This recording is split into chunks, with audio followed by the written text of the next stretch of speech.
Hello everyone, welcome to this session of Textbook Super Coaching. This is me Tulika, your UGC NET Paper 1 faculty और ये मेरी regular classes की timings हैं जो कि YouTube और टेक्स्टबुक ऐप पे होती है. Learners don't forget to like share and subscribe to our channel.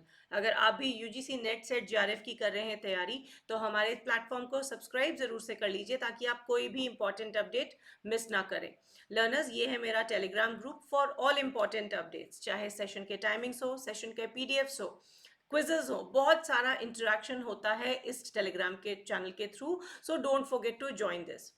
So learners, आज का ये सेशन काफ़ी स्पेशल है. हमारे सभी एस्पिरेंट्स के लिए जो पहली बार अटेम्प्ट करने जा रहे हैं यूजीसी नेट जून 2024 का एग्जाम. सो ये बिगनर्स के लिए सेशन है और ये this is the right time when we can understand कि क्या करना है और क्या नहीं करना है. कई बार ऐसा होता है कि गलत स्ट्रैटेजी ले लेने से, गलत दिशा में चल पड़ने से काफ़ी समय की बर्बादी होती है और बाद में हम रियलाइज करते हैं जब तक समय बीत चुका होता है. So learners, this is the right time when we have planned this session for all of you. So हमारे जितने भी स्टूडेंट्स और एस्पिरेंट्स हैं जो कि अपकमिंग जून 2024 एग्जाम में अपीयर करने जा रहे हैं, तो ये है आपके लिए ब्रह्मास्त्र. क्या आपने करना है और क्या नहीं करना है एग्जाम प्रिपरेशन के समय, वो सभी कुछ हम इस सेशन में करेंगे कवर. तो इस सेशन को अंत तक देखिएगा और कोशिश कीजिएगा उसे फॉलो करने का. सो लर्नर्स, जैसा कि मैंने कहा कि यूजीसी नेट JRF 2024 जून होना चाहिए हमारा target. Before we start, a small dose of motivation. जीवन में मौके तो सभी को मिलते हैं, लेकिन सफलता केवल कड़ी मेहनत करने वालों को ही प्राप्त होती है. तो इस मेहनत को अगर हम सही स्ट्रैटेजी और कुछ बातों को ध्यान में रखते हुए अगर कर ले तो क्या बात है, राइट? तो we are going to keep in to mind what are the dos and don'ts which we have to do during our exam preparation. तो सबसे पहली और सबसे अहम चीज होती है टाइम मैनेजमेंट. जब भी आप समय की बात करते हैं, कई बार हम कंप्लेन भी करते हैं कि हमारे पास टाइम नहीं है. So learners, instead of complaining, आपने थोड़ा पहले से प्लानिंग कर लेना है. लाइक एज वी सेड, अगर अभी हम देखें तो हमारे पास 3 महीने हैं. So we have good enough time कि 2 मंथ्स अगर हम वेल प्रिपेयर करते हैं और 1 महीना रखते हैं अपने फाइनल रिविजन के लिए, then also it's a very good strategy, right? तो टाइम मैनेजमेंट बहुत जरूरी है. इसके लिए क्या करना होता है, आपने क्या करना है और क्या नहीं करना है. करना क्या है, एक दिन पहले प्लान कर लेना है कि पेपर 1 में हम कितना पढ़ेंगे, पेपर 2 में कितना पढ़ेंगे, समय कितना देंगे. मान लीजिए अभी के हिसाब से अगर आप कंसिस्टेंटली पढ़ रहे हैं तो 2 से ढाई घंटे भी अगर आप टोटल अपनी तैयारी को देते हैं तो आसानी से आप बिना किसी पैनिक के, स्ट्रेस के, आप ये एग्जाम को क्लियर कर सकते हैं. क्या नहीं करना है, बहुत सारी चीजों को प्लान मत कर लीजिए कि ये यूनिट भी कर लेंगे, ये टॉपिक भी कर लेंगे. नहीं, एक यूनिट से फॉर एग्जांपल अगर हम पेपर 1 की बात करें तो टीचिंग एप्टीट्यूड अगर आप कर रहे हैं तो टीचिंग एप्टीट्यूड का एक छोटा सा सब यूनिट जैसे कि लेवल्स ऑफ टीचिंग आप कर सकते हैं और उससे रिलेटेड 10-15 क्वेश्चन सॉल्व कर सकते हैं. इससे क्या होगा, आपको एग्जाम पैटर्न का भी पता चलता रहेगा और at the end of the day आपको सेटिस्फैक्शन भी होगा कि आपने सही तरीके से अपना समय को यूटिलाइज किया. Next important thing is clearing the concept. क्या नहीं करना है और क्या करना है. कंसेप्ट्स यानी कि क्वेश्चंस के पीछे छुपे हुए कंसेप्ट. आप जब भी कोई क्वेश्चन सॉल्व करें या कभी भी कोई टॉपिक को पढ़ें तो उसके पीछे के कंसेप्ट को अच्छे से समझ लें. सिर्फ क्वेश्चन को आंसर नहीं करना है, सिर्फ जल्दी जल्दी ऊपर ऊपर से कंसेप्ट को गो थ्रू नहीं करना है. अगर आपका कंसेप्ट क्लियर हो जाएगा तो ना केवल ये क्वेश्चन बट आने वाले भी काफी सारे क्वेश्चंस आप बहुत आसानी से बना लेंगे. नेक्स्ट इज एग्जाम की एनालिसिस. बिल्कुल सिर्फ थ्योरी करते हुए जाना है और एग्जाम का पता ही नहीं है कि किस तरह से क्वेश्चंस पूछे जाते हैं इज अ रॉन्ग अप्रोच. साथ ही साथ सबसे ज्यादा आपकी मदद करते हैं प्रीवियस ईयर्स क्वेश्चंस. अगर आप प्रीवियस ईयर्स क्वेश्चंस को फ्रीक्वेंटली देखते रहते हैं तो आप एक एग्जाम एनालिसिस कर सकते हैं.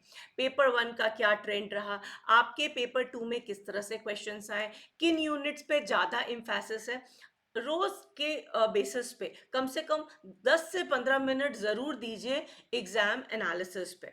क्या नहीं करना है, आपने बहुत पीछे नहीं जाना है.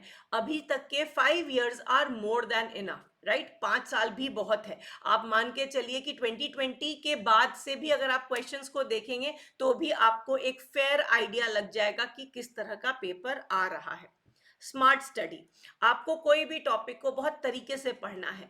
ऐसे तो कंटेंट बहुत है, don't go for search engines. आप सर्च इंजन्स पे कोई भी टॉपिक को स्टडी मत कीजिए, क्योंकि उससे क्या होगा, आप वो सारी चीज़ें भी पढ़ेंगे जिसकी ज़रूरत नहीं है। करना क्या है आपको, ट्राई कीजिए कि अपनी जो स्टडी है वो बिल्कुल आपके सिलेबस के अनुरूप हो, यानी कि आप उन्हें बुलेट पॉइंट्स में लिख रहे हैं।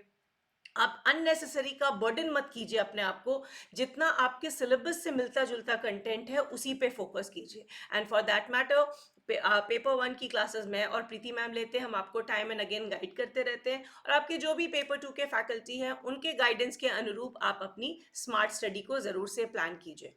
मॉक टेस्ट प्रैक्टिस करना is something which you should start doing. इसे प्रोक्रास्टिनेट मत कीजिए कि अगले महीने से शुरुआत करेंगे। बाद में जब क्वेश्चंस हम देखते हैं तो हमें थोड़ा फियर डेवलप होने लगता है।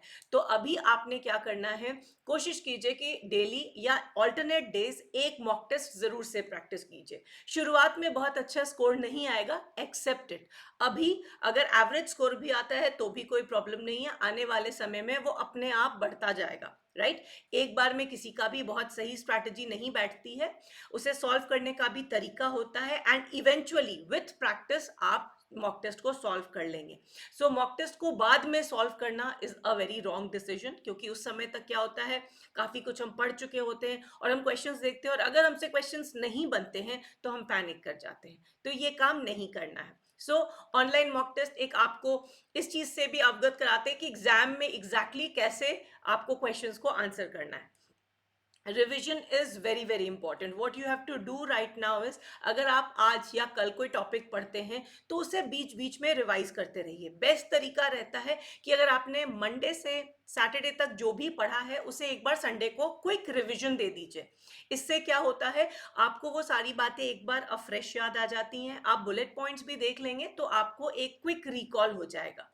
क्या नहीं करना है, रिवीजन को बिल्कुल आखिरी के लिए नहीं छोड़ना है। समय समय पर रिवाइज करते रहेंगे तो हमारे कंसेप्ट्स भी क्लियर होंगे, और ये कंसेप्ट्स और कंसेप्ट को बिल्ड करने में मदद करेंगे। ट्राई मेकिंग शॉर्ट नोट्स, बहुत इंपॉर्टेंट टिप है। अपने हिसाब से संक्षिप्त में कोई भी टॉपिक को जरूर लिखिए। आपके हाथ का लिखा हुआ एक तो आपको ऐसे ही समझ में जल्दी आएगा, और दूसरी बात, आप कोई भी बड़े टॉपिक को छोटे में लिखने की कोशिश करेंगे, और जब आप उतना रिवाइज करेंगे तो आपको एग्जाम के लिए जब आप तैयारी करोगे तो आपकी समय की भी बचत होगी, और आपको जल्दी रिवाइज भी हो जाएगा, जल्दी रिकॉल कर सकेंगे। गलती यहाँ क्या करते हैं हम रिवीजन के समय शॉर्ट नोट्स बनाना शुरू करते हैं या लास्ट मोमेंट पे बनाते हैं। तो this is the right time, चाहे आप कोई भी टॉपिक पढ़ रहे हैं, आप क्योटो प्रोटोकॉल के बारे में पढ़ रहे हैं, आप टाइप्स ऑफ रिसर्च के बारे में पढ़ रहे हैं, मेक शॉर्ट नोट्स, और ये एक हैबिट बन जाएगी। मान लीजिए आज आपने कुछ टाइप्स ऑफ रिसर्च के बारे में कुछ नया जाना, उसमें ऐड कर दीजिए। तो इससे क्या होता है कि आपकी अंडरस्टैंडिंग बिल्टअप होती रहती है। So always make short notes. Before we move ahead learners, हमारा foundation batch 2.0 is already started, जिसमें 100% लाइव क्लासेस आपको मिलती हैं पेपर 1 और पेपर 2 के ये सभी सब्जेक्ट्स की जो फैकल्टीज हमारे लेते हैं। इसमें आपको मिलती हैं complete live classes with PDF notes, mock test, practice session and everything. So you if you are planning to get yourselves enrolled for a structured course, this is the right time. Another very very important thing, शुरुआत से ही negative attitude नहीं बनाना है। Keep a can do attitude कि yes हमसे हो सकता है, मुझसे हो सकता है। नेगेटिव थॉट्स शुरुआत से ही, कई बार हम देखते हैं कि बच्चे थोड़ा सा पढ़ते हैं, नहीं समझ में आता है, पैनिक करने लगते हैं, नेगेटिव थॉट आने लगते हैं कि हमसे नहीं हो पाएगा। नहीं, आपके लिए ये कोर्स डिजाइन किया गया है, आपके हिसाब से ये सिलेबस को फ्रेम किया गया है, आपके जैसे ही लोग इसे क्लियर करते हैं। So can do attitude is very very important. Never have can't कि मेरे से नहीं हो पाएगा। अगेन, जब भी आप पढ़ाई करें, कई बार ऐसा होता है हम लंबे लंबे स्ट्रेचेस पढ़ते रहते हैं और एक स्टेज पे आके मोनोटोनस लगने लगता है। ट्रस्ट मी लर्नर्स, अगर आप छोटे छोटे ब्रेक्स लेते हैं हर स्टडी सेशन, जैसे अगर आप 2 घंटे की पढ़ाई कर रहे हैं तो 40 मिनट्स के बाद एक 5 मिनट का ब्रेक लेके वापस से 40 मिनट्स में की शुरुआत कीजिए, और आप देखिए आपका जो लर्निंग है वो बेहतर होगी। And this is proven over time, हम आज भी ये काम करते हैं अपने काम करने समय। So this really work. So take a short break, walk करके आ जाइए, आधी कप चाय पी लीजिए, talk to people, but distractions को थोड़ा अलग रखिए अगर आप प्लान कर रहे हैं कि ये इस टाइम को हमें अच्छे तरीके से यूटिलाइज करना है। एंड जैसा कि last but not the least concluding में कहा जाता है, one size fits all approach नहीं चलती है। हर किसी का पढ़ने का तरीका, स्ट्रैटेजी बनाने का तरीका, रिवाइज करने का तरीका अपना यूनिक होता है। ये भी आपको तब समझ आएगा जब आप ये सारी चीज़ें फॉलो करेंगे, तो आपको लगेगा what is working best for you. तो आपको वो कॉम्बिनेशन बना के अपनी खुद की स्ट्रैटेजी डिवाइस करनी है और उसको करना है strictly follow. So I hope learners these dos and don'ts आप ध्यान में रखेंगे। इसी समय से शुरुआत से ही जो वो सारे बिगनर्स हैं, जो हमारे नए स्टूडेंट्स हैं, जो नए पहली बार एग्जाम देने जा रहे हैं, तो बिल्कुल भी पैनिक नहीं करना है। इन चीज़ों का ध्यान रख के आप शुरुआत से तैयारी कीजिए and success will be yours. And we are there, textbook super coaching is there. We'll be continuously providing you assistance कि किस तरह से आपको ये एग्जाम क्लियर करना है। So don't forget to like, share and subscribe to our channel, and do join my Telegram channel for all important updates. Take care. Thanks for watching.